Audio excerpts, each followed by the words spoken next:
Sur ce podcast, ça fait plusieurs fois que je te parle du budget personnel. Je t'ai parlé pour moi quel était le vrai intérêt de reprendre la main sur ton argent. Mais il y a un angle que je n'ai pas abordé avec toi, qui pourtant fait du budget perso un véritable super pouvoir. C'est de savoir combien d'argent il te faut pour vivre. Bienvenue dans Unitips, le podcast de ta grande sœur, où je te partage toutes mes découvertes, tous les conseils que j'aurais aimé découvrir avant, pour pouvoir mieux gérer sa vie et son budget. Il faut savoir que depuis qu'on a commencé à travailler, ou depuis qu'on est tout petit en tout cas, si tu n'as pas encore commencé à travailler et que tu nous écoutes, ça te concerne quand même, reste ici. Tu vas voir, c'est intéressant. Depuis qu'on a commencé à travailler, on nous a dit qu'on allait gagner tant, telle compétence allait gagner tant. Mais il y a un truc qu'on oublie de regarder. Combien est-ce qu'on a besoin pour vivre exactement ? Et justement, c'est là que le budget intervient, parce qu'en fait, d'un côté, tu vas pouvoir faire le coût de ta vie actuelle, être sûr que ça rentre dans ton budget, mais tu vas pouvoir faire aussi 2 autres budgets que je trouve extrêmement utiles, à savoir le budget minimum et le budget de la vie rêvée. Alors qu'est-ce que c'est ? Le budget minimum, en fait, c'est la somme d'argent minimum qu'il te faut pour vivre par mois. Waouh, Barbara, c'était hyper logique. Heureusement que t'es là, youhou ! Non, je m'explique. Il peut y arriver parfois qu'il y a des mois où on n'est pas exactement le revenu qu'on voulait, ou qu'on a une charge imprévue. Voilà, X ou Y. Et en fait, l'idée, c'est de savoir, voilà, en cas de situation exceptionnelle, genre mon patron ne paye pas, genre j'ai eu un arrêt maladie, donc j'aurai moins d'argent ce mois-ci, quelle est la somme d'argent minimale qu'il me faut avoir sur mon compte en banque pour pouvoir vivre ? Donc du coup, ça va être très simple. On prend tous les prélèvements qui vont tomber. Donc, téléphone, gaz, électricité, Netflix, malheureusement, parce que ils ne tiendront pas compte du fait que vous n'ayez pas eu de revenus ce mois-ci ou que vous avez besoin de faire une pause. Les paiements plusieurs fois par PayPal ou avec la carte bleue. Le loyer, l'assurance, la nourriture. Et en fait, c'est cette somme-là qui va vous permettre de savoir quelle somme d'argent il faut exactement. Très utile, par exemple, dans ces derniers mois.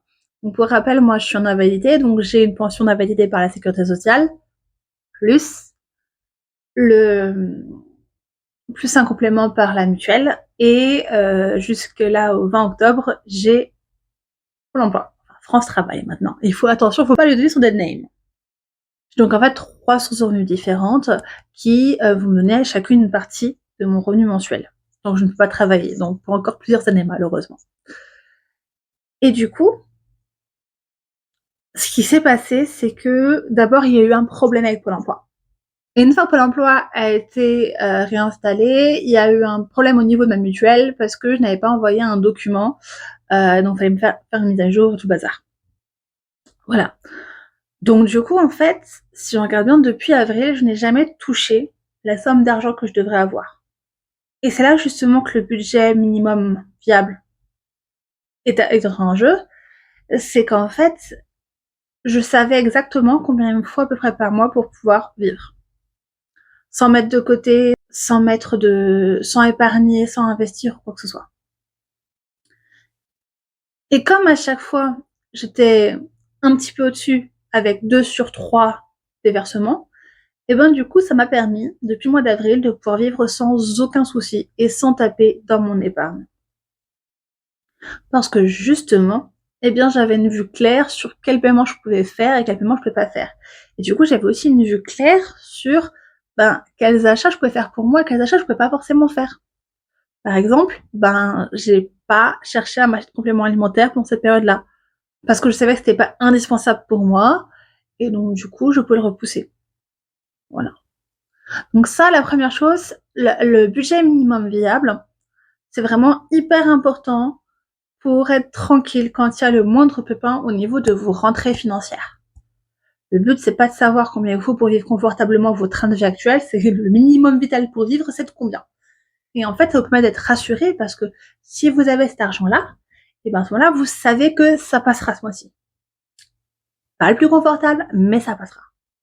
Donc à côté, il y a votre budget actuel, celui qui est votre revenu actuel et votre rythme de vie actuel.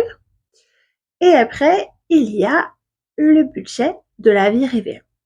Qu'est-ce que c'est exactement? Mais en fait, trop souvent, on laisse les autres nous dicter un petit peu ce qu'on va faire. Nous dicter combien on va gagner. Nous dicter combien on vaut sur le plan du travail. Nous dicter un petit peu aussi ce qu'on peut avoir dans notre vie, ce qu'on peut nous offrir, ce qu'on peut s'offrir. Et c'est là qu'intervient ce budget. En fait, l'idée, c'est d'aller prendre vos rêves, la vie telle que vous aimeriez l'avoir, et d'aller regarder combien ça coûte réellement. Par exemple, tu rêverais d'avoir une femme de ménage. Combien ça coûte? Et moi, je peux te le dire. Une femme de ménage, ça te coûte moins de 100 € par mois. Voilà. Pour une heure de travail par semaine, ça me coûte 60 € en moyenne par mois, avec un chèque emploi-service. Voilà. C'est pas si cher que ça. Combien ça coûterait d'avoir des repas livrés à domicile? Combien ça coûte d'avoir un chef? Combien ça coûte? Voilà, toutes ces genres de choses-là. Si jamais tu rêves d'avoir, par exemple, des repas faits régulièrement, HelloFresh, c'est pas un partenariat ou quoi que ce soit, mais HelloFresh, par exemple, te permet d'avoir plusieurs box dans la semaine, pas pour tous les jours, mais plusieurs, où tout est prêt, t'es tranquille. Combien ça coûte? On va faire une simulation. Regarde un petit peu combien ça te coûterait, combien ça te reviendrait, quel rythme qu'il te faudrait. Tu voudrais partir en week-end régulièrement. Ok? Combien il faudrait? Tu partirais tous les combien? T'irais où? Quel genre d'hôtel? Tout ça. Et en fait, autant le budget actuel, ton budget personnel, le but, c'est de regarder, à l'heure actuelle, ton train de vie par rapport à ce que tu gagnes. Le budget minimum viable, c'est quelle somme d'argent que tu as besoin pour vivre au minimum obligatoirement. Mais le budget rêvé, c'est là où tu veux emmener ta vie. C'est là où tu vas arrêter d'être passif ou passive dans ta vie et devenir proactif. Parce qu'à ce moment-là, tu vas pouvoir chercher comment gagner plus. Le but n'est pas de se dire je veux être riche pour être riche. Le but est de se dire je veux vivre comme ça. Ok, combien il faut que je gagne? Et une fois que tu sais comment je gagne, comment j'atteins cette somme? Pas forcément de travailler plus, mais par exemple, est-ce qu'une augmentation peut être suffisante? Est-ce que si tu apprends une nouvelle compétence ou si tu changes de travail, tu peux justement avoir cette somme d'argent? Est-ce qu'en investissant? Est-ce que en achetant par exemple un logement ou en louant une chambre en Airbnb chez toi, tu pourrais avoir cette rentrée d'argent? Voilà. Le but en fait, c'est après d'aller chercher ça. Pour ne plus être victime de ce que les autres décident de nous donner, mais de reprendre en main et de décider soi-même ce qu'on fait avec notre argent. Et justement, un des moyens d'arriver là-dessus, de pouvoir augmenter ses revenus, c'est de lancer une activité à côté, ce qu'on appelle, dans un très beau France de France, un side business. Grosso modo, une entreprise à côté. Voilà. Ça va être, par exemple, le fait de déclarer un entrepreneur et de donner des cours, ou bien de faire l'administratif. Donc voilà. Le but, en fait, c'est tu as une compétence qui peut être monétisée et tu vas la monétiser en parallèle de ton travail. Par contre, il faut faire attention, parce que par exemple, certains contrats te mettent une clause de non-concurrence, donc t'assurer que ça pose pas de problème. Et aussi les fonctionnaires, pour qu'ils se demandent une déclaration particulière. La plupart des gens dans le privé n'ont pas besoin de dire à l'employeur qu'ils ouvrent une activité à côté. Les fonctionnaires, si. Voilà, mais ça, c'est un dossier à part, c'est très souvent prise de tête pour les fonctionnaires, c'est le premier point sur lequel ils bug. C'est possible, mais il y a des règles à respecter. C'est un sujet complètement à part entière. J'ai pas envie de rentrer dedans pour le sujet. J'ai pas forcément les connaissances dedans pour rentrer dans le sujet. Mais voilà. Mais c'est possible dans tous les cas. Et en fait, le but avec un side business, ça va aller chercher de l'argent en faisant notre activité. Et c'est pas forcément rester dans le même domaine. Par exemple, ça peut être de l'achat-revente de sacs ou de vêtements de luxe. Je sais que par exemple, j'ai vu une émission au JT d'une fille qui était sur les brocantes et qui fait le tour des brocantes pour repérer les pièces qui étaient de bonne qualité, en bon état, avec une bonne marque. Elle les achetait à quelques euros et après les remettre en vente sur Vinted. Voilà, ça de business. Ça peut être aussi la location de sa voiture. Et on peut même lancer des business de location de voiture. Voilà, il y a même moyen de pouvoir mettre ça en plus vaste. Enfin, de mettre ça en plus grande échelle avec une voiture à part qui est entièrement tournée pour cette demande-là. Donc vraiment, il y a des possibilités d'aller chercher cet argent à côté si jamais la vie qu'on veut avoir nous demande de gagner plus que ce qu'on a réellement. On n'est pas obligé forcément d'aller le chercher. Voilà.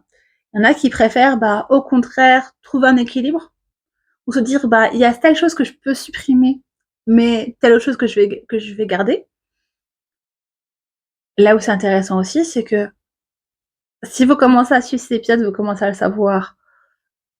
De la façon dont je vois les choses en fait, c'est pas forcément de gagner plus. Parfois, tu te rends compte qu'avec l'argent que tu gagnes, tu peux avoir beaucoup plus que ce que tu as besoin et ce que tu as envie. Parce qu'un budget bien géré te permet de faire entrer beaucoup plus de choses. Et donc, à partir du moment où tu as ce budget qui est bien géré et que tu te rends compte que tu gagnes plus que ce que tu as besoin, tu peux décider soit d'investir, d'épargner cette somme, soit de travailler moins et de pouvoir passer du temps dans ce que tu as envie à côté. Soit par exemple pouvoir voyager, pour pouvoir être avec tes enfants, pour pouvoir soutenir une association. Le choix est tien, tu fais ce que tu veux. Mais voilà, il y a vraiment cette idée de ton budget te permet de savoir exactement où tu en es dans ta vie et dans la direction que tu veux lui donner. On n'est pas tous obligés de vouloir gagner des millions d'euros, ou même des milliards. On n'est pas tous obligés d'avoir envie d'être millionnaire. On n'est pas tous obligés de vouloir passer sa vie à travailler. On a tous objectifs différents. Il y en a pour qui leur but est de bâtir un empire. Si tu as suivi les épisodes sur les archétypes financiers, tu douteras qu'ils sont très certainement rollers. Ou au moins accumulateurs. Il y en a pour qui ils n'en ont rien à souhaiter. Voilà. Typiquement, je pense à une business friend qui est accumulateur roller romantique. Et le romantique, c'est arriver à son objectif, mais de la façon la plus simple possible. Elle a défini son objectif et elle a aucune envie de bâtir une agence ou quoi que ce soit. Donc résultat, à l'heure actuelle, elle travaille le matin, l'après-midi, elle est en train de visiter les pays parce qu'elle fait le tour du monde, voilà. Quitte à être confortable, autant faire le tour du monde, parce qu'elle a envie. Et elle gagne juste ce qu'il faut pour elle et son mari pour vivre confortablement en faisant le tour du monde, une d'un autre côté, en cas de problème, tout simplement. Est-ce qu'elle a tort de ne pas vouloir plus? Non. Est-ce qu'elle devrait vouloir plus? Pas obligatoirement. Le plus important, c'est qu'elle soit à l'abri financièrement, qu'elle ait de côté et que sa vie lui plaise. Voilà. C'est son objectif. Pour l'instant, c'est pas dans ses plans d'avoir des enfants, dans ses plans de se poser et de s'arrêter pour vivre quelque part. Ça veut pas dire que ça pourra jamais évoluer. Ça veut pas dire qu'elle lancera jamais son agence plus tard ou qu'elle visera jamais grand plus tard. C'est juste qu'à l'heure actuelle, ça correspond à ses besoins et en même temps, elle assure ses arrières. Et c'est ça l'intérêt de faire son budget justement et de savoir où est-ce qu'on veut aller. Parce que s'occuper de son argent pour s'occuper de son argent, ça s'appelle le Monopoly. Si on n'a pas de direction, ça sert à rien. Donc voilà, ton budget, c'est un super pouvoir. Justement, pendant que je parle des entrepreneureuses, c'est encore plus indispensable pour eux d'avoir un budget. Pourquoi? Parce que quand t'es entrepreneur ou entrepreneuse, t'as pas le confort du marché qui dit ton salaire doit être de temps. Voilà. Le marché te dit ton tarif doit être de temps, si jamais tu as absolument écouté, mais le marché ne dit pas que tu dois te verser tant d'euros par mois. Alors que quand t'es CDI, t'es tranquille. Ton patron, il te fait voilà, moi je vous paye à temps. T'es d'accord, t'es pas d'accord. Mais tu peux très bien être passif et laisser les autres choisir pour toi comment tu vas gagner. En entrepreneuriat, t'es pleinement proactif, surtout si jamais t'es à 100% dedans. Et justement, il y a le truc, comment on décide combien on se verse de salaire? Avec son budget, perdu. Tout simplement, on en revient toujours à la même chose. Et c'est ce qui fait que beaucoup d'entrepreneureuses ne se versent pas de salaire, n'osent pas te verser de salaire, ont peur de te verser un salaire, ou repoussent le fait de se verser un salaire, ou s'en verser inconfortable en tout cas. Parce qu'ils n'ont aucune idée de la somme d'argent dont ils ont besoin. C'est ballot. C'est franchement très très ballot. Et c'est ce qui fait aussi que beaucoup de personnes, et pas que des accumulateurs, mais les accumulateurs c'est les premiers. Les accumulateurs, quand ils lancent un business, ça va être hyper stressant pour eux, tant que c'est pas stable. Donc en règle générale, on leur conseille de d'abord garder le salariat d'un côté et construire sa business à côté jusqu'à ce que l'entreprise soit implémentée et tout pour pouvoir pour pouvoir être bien stable et subvenir aux besoins de la personne. Mais en fait, il y en a plein d'autres. Il y a plein d'autres personnes. Moi-même, je ne suis pas accumulateur et pourtant, j'ai besoin d'avoir la sécurité de ma pension pendant que je lance mon business. Et dans mes projets précédents, je gardais la sécurité du CDI, ou en tout cas, je gardais la sécurité du salariat en même temps que je lançais mes projets. Donc c'est quelque chose qui est hyper fréquent. Et pourquoi on arrive à ce problème-là? Dans 99% du temps, c'est parce que le budget, il n'est pas clairement établi. Si on savait exactement combien il nous faut nous verser de salaire, à partir de là, on peut savoir combien ça va nous coûter dans notre boîte. Bah ouais, parce que tu vas du coup avoir les charges, les prélèvements que sur notre entreprise individuelle aux frais réels, en société, quoi que ce soit. Voilà. ERL, SARL, SASU, tout ça. Dans tous les cas, la somme d'argent que tu te verses n'est pas la somme d'argent que tu auras sur ton compte. Mais c'est pareil, en fait, dans le salariat. C'est juste qu'on ne le voit pas forcément. On voit la question du brut et du net. Mais en fait, ça va bien plus loin. Il faut savoir, quand tu es salarié, que ton patron verse 2 fois la somme de salaire. Parce qu'en fait, il y a pas mal de charges sociales qui s'appliquent de son côté avant d'arriver au tien brut. Et sur le tien brut, on va priver à peu près 22% pour pouvoir avoir ton net. Donc, du coup, si tu sais quel salaire tu dois te verser, en connaissant ton budget, et du coup, tu sauras quelle somme d'argent il te faut faire rentrer pour ça. Une fois que tu sais quelle somme d'argent il faut faire rentrer pour ça, donc quel chiffre d'affaires il faut faire, tu peux savoir combien il te faut vendre ta prestation ou combien il faut t'en vendre par mois. Voilà, ça marche dans le sens. Mais c'est comme ça que tu peux savoir où il en est. Et du coup, tu as une direction. Tu sais quel cap il faut aller chercher dans ton business. Et c'est pour ça que le 23 octobre à 11h, j'interviendrai dans le sommet des freelances du digital learning pour justement parler de ce sujet. Le budget personnel, c'est un super pouvoir pour les freelances. Ça peut être un pouvoir pour tout le monde, mais en particulier pour les freelances, que ce soit dans le digital learning ou non. Digital learning, pour ceux qui ne sont pas du domaine, c'est tout simplement les professionnels de l'apprentissage en ligne. Donc tout ce qui est MOOC, cours en ligne, donc aussi bien par les écoles que les formations en ligne qu'on peut trouver non prises en charge par le CPF et tout le bazar, que justement celles qui sont prises en charge par le CPF et autres, qui sont proposées même par des grandes écoles. Voilà. Ça va être 5 jours avec des conférences gratuites pour pouvoir lancer ou développer l'activité. Alors, majoritairement, c'est à destination justement des indépendants du digital learning, de l'apprentissage en ligne, mais pas que. Il va y avoir énormément de sujets qui sont passe-partout. Par exemple, on va retrouver comment gérer ses émotions, exploiter son stress. On va regarder également le sujet éternel, femme, maman et freelance, le triple défi, la triple richesse. Ça, ce sera le 21 octobre. Les compétences qu'on a besoin par rapport en IA et versus les green skills. Qu'est-ce qu'on fait? Également, est-ce que l'accessibilité, c'est juste une case à cocher? Ça me parle beaucoup. Si jamais tu me suis sur la génie stratégie, c'est un sujet qui me parle énormément. Et puis, on va parler également, est-ce que le fait d'être parent solo, ça intervient dans le métier de freelance? Mais aussi handicap, maladie chronique, comment emmener sur ton travail pour ne pas péter un câble?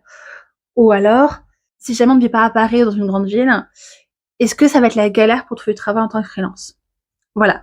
Ça a lieu du 20 au 24 octobre. Je t'ai mis le lien en description pour pouvoir t'inscrire. Tu es le bienvenu. Tu es la bienvenue. Que tu sois professionnel déjà dans le digital learning ou pas. Que tu es, même si jamais juste tu as envie de te renseigner sur toute la partie freelance et être indépendant ou en side business, je t'encourage à venir prêter une oreille. Il y a plein de sujets hyper intéressants. Tu pourras faire ton tri intérieur. Et puis, oublie pas, à la fin, comme c'est plutôt spécialisé pour les professionnels du digital learning, si jamais le contenu qui suit ne t'intéresse pas, tu peux tout à fait te désabonner gratuitement et facilement. Il suffit de cliquer sur le lien sur t'inscrire en bas. Voilà. Ça me fera très plaisir de pouvoir te voir et de pouvoir justement discuter avec ce sujet-là avec toi. Sache que j'interviendrai aussi dans la question de l'handicap et de la maladie chronique. Logique, je suis un peu concernée. Mais voilà, ce sera avec grand plaisir. Toi aussi là, prends bien soin de toi. Je te souhaite une bonne fin de journée. Bye bye!